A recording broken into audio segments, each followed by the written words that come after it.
All right, Jordan Burroughs. Let's go back to 2004, high school.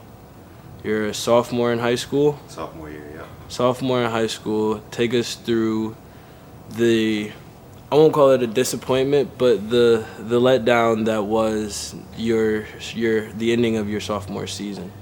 Yeah, so 2004 flashback, I was a 112 pounder. I was a little guy. And I was still trying to figure out how to make that transition to high school wrestling with success and with like intensity because I was a small guy, right? So wrestling as a youth wrestler, I had a lot of success just because I was scrappy, I was athletic, I was stronger than a lot of my opponents. Once I got to high school, everyone was strong, everyone was athletic, but now guys started to develop technical prowess. They had great training partners, good coaching staff, good resources from the high schools that they went to. So I struggled a little bit with making that transition just because I didn't have a ton of amenities around me. You know, I went to a high school with no tradition, no history. So my freshman year, I didn't make it to the state tournament. Sophomore year, fast forward a year, made it to the state tournament, actually made it to the placing round. And I got pinned by a kid named Will Livingston from Kittatinny High School. And I just remember in that moment thinking like, well, man, definitely an improvement on last year. Difficult to stomach because I wanted to be on the podium, but also I can visibly see the improvements that I've made from just a year ago. Last year I was in the stands watching the state tournament. This year I'm here, actually down on the mats in Atlantic City, New Jersey, but I understand that I still have a long way to go. And so I think in that process, when I was in the fire, although difficult, sometimes frustrating, like when you can see gains and strides that you make, that gives you a little bit of relief because you're like, I'm doing the right thing. It might not come as fast as I want it to go, but it's happening. And so I recognized at that point that the next year, if I could continue to work hard throughout the summer and stay focused and disciplined with my effort, then I could be on the podium at some point in the following year. Okay, so let's fast forward to that next year. So we have our freshman year where we don't even make the state tournament. Our sophomore year, we make the state tournament, we lose in the placement round. Yeah.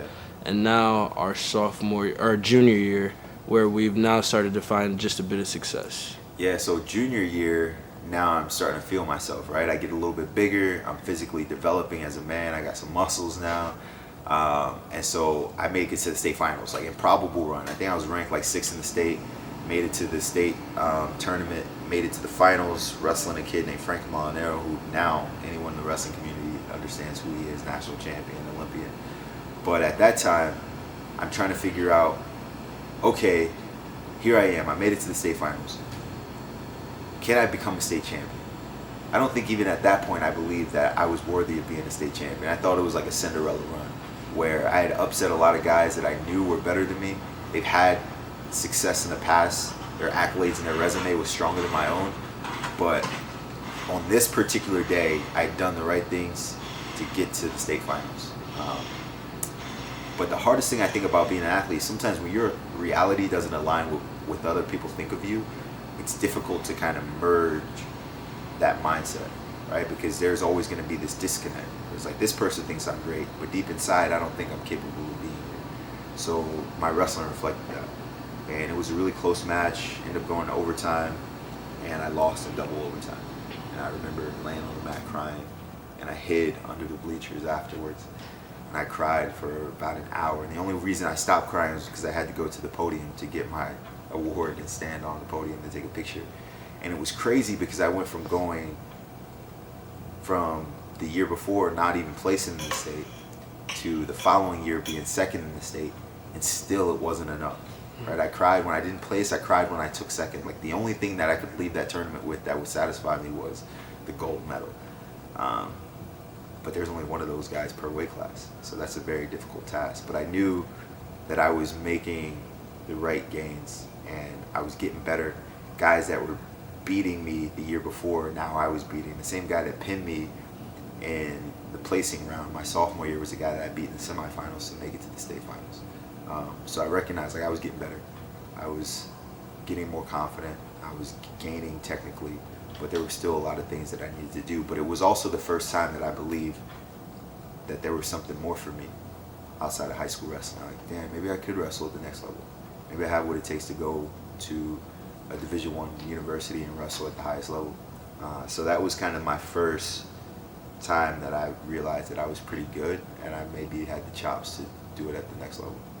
Okay, so speaking on that part, you're 17 years old at this point, and at this stage in just about everyone's life, everyone's kind of getting to that point to where they're starting to feel like they can really take the world by storm and they can really, become something great. That's when we start to get to the point to where our lives are in our own hands and we are forging our own path.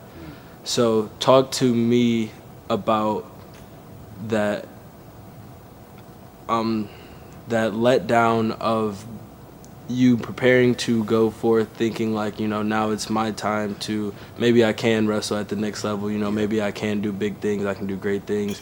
So talk to me kind of about the disappointment of, okay, you take second as a junior, and now you're thinking I can wrestle in college, but your recruiting process isn't what it was you would expected. I got better every year, and I was propelled through the difficulty. So most people, right, you're going to do one of two things. You're either going to give up or you're going to try harder. And I was always a guy that I just had grit. I had mental toughness because I was the youngest of four. I was the baby in my family. I was always little growing up. So I had to fight for my place in the household. My dad always loved sports. He was a big proponent of success through discipline and through hard work. And he was like, listen, you can control your destiny if you work hard now. Train hard, wrestle hard, be tough, never give up. You can do whatever you want to do. And so I believe that wholeheartedly. But it took me a while to align my confidence in myself with the confidence that he had in me. And it just took time, right? I had to get better. I had to grow. I had to improve. And as I started to do those things, I started to find more success. But when you're in the fire and you're trying to figure out who you're going to become, it's difficult.